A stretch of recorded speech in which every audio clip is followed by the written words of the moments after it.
So let's have a look at some customer service characteristics specific to dealing with internal customers, our colleagues within our organization or our extended supply chain. Continuing along with this process orientation and the idea that inputs create outputs, it's really important to understand how specific outputs impact other departments and activities, be it my output, the job that I do, and how it influences and impacts others, or how other people's work, how other people's output becomes my input. That requires us, as we see in bullet point number 2, to have a process-oriented mindset. It's a way of thinking. If you really consider it, life in general is one big giant process. The process of being born, the process of living, and the process of passing on. So in a business context, we can think more specifically in terms of processes and outputs that are created by inputs. It helps moving forward. Some other seemingly obvious considerations, but in the heat of the business battle sometimes get lost, especially in supply chain. Don't just be reacting to issues all the time. Goods are getting stuck in customs all the time. We have to react, etc. Anticipate and act upon issues before they happen, and take steps to, as I've said previously, minimize the probability of their reoccurrence. If goods are getting stuck in customs, it's great that we in logistics call up the purchasing people and break the bad news, but what can we do to mitigate that problem moving forward? How can we anticipate these issues moving forward? A more proactive stance, I guess, is what we're trying to say.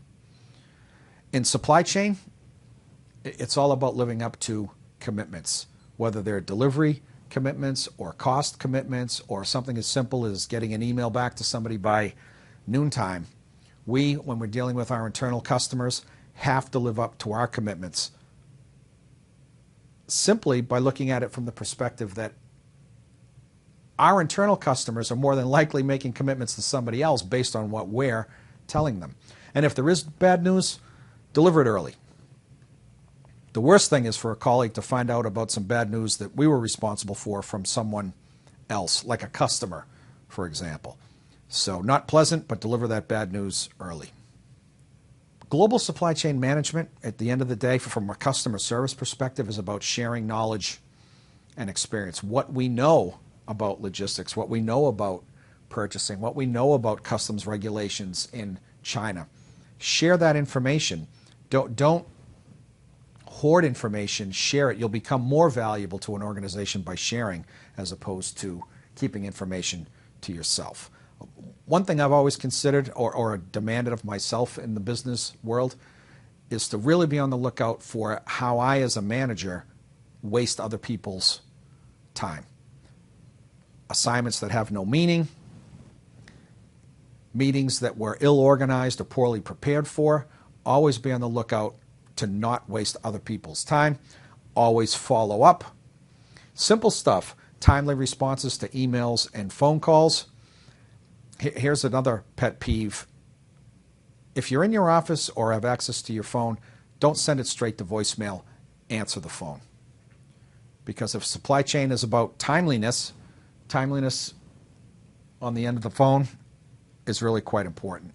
And then at the end of the day, when all is said and done, or when all is said and nothing gets done, do your job well and execute well within your area of responsibility. Let's move on to external customers in global supply chain management, the people and organizations that buy and pay for our goods and services. So external customers, just to make that distinction, are those parties in a supply chain that actually buy stuff from us. Pretty basic.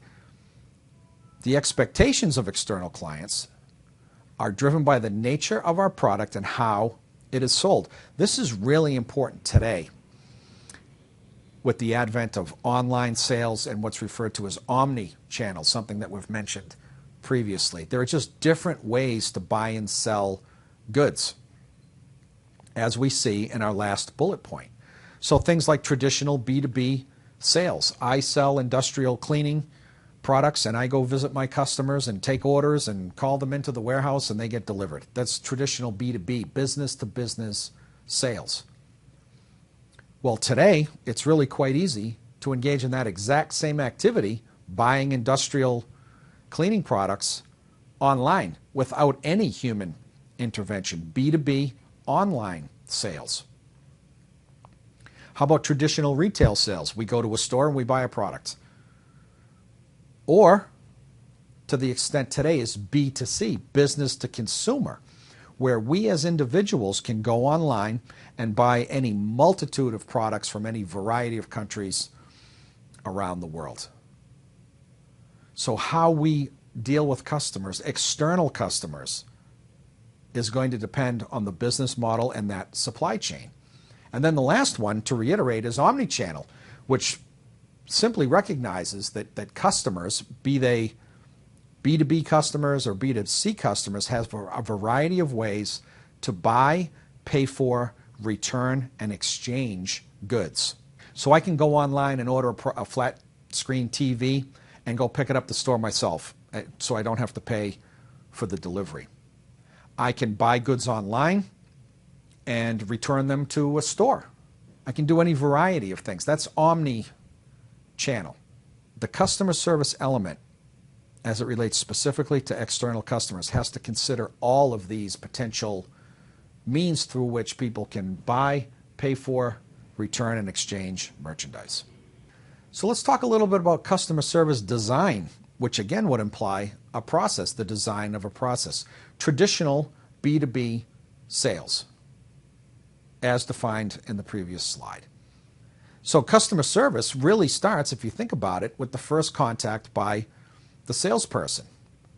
The first phone call, the first inquiry, the first follow-up. That first step in what we call the sales cycle forms a big part of customer service. And that salesperson, because that is what defines a traditional B2B sales environment, there's a salesperson going to see customers, engages in things like quotations and bids, through negotiations, closing the business, product delivery, billing and payment. All of these things are elements of that value proposition that take us back to the customer experience. In a traditional B2B environment, it might just be that salesperson that's the only company representative talking to that customer. So there's a big responsibility on that salesperson's shoulders. Second bullet point, when people other than the salesperson get involved in the sales cycle, service levels from other departments during the sales cycle matter too. And they could be transparent to the client, which is to say they don't care who's doing it, they don't care how it gets done as long as it gets done. Timely credit approval by accounting. We've seen that a couple of times. Coordination with logistics for delivery. Great product at a great price. It took you 2 months to deliver. Technical support for installations and post-installation service. We talked about this too. And then post-sale warranty, product maintenance, and upgrades. These are all part of traditional B2B sales situations.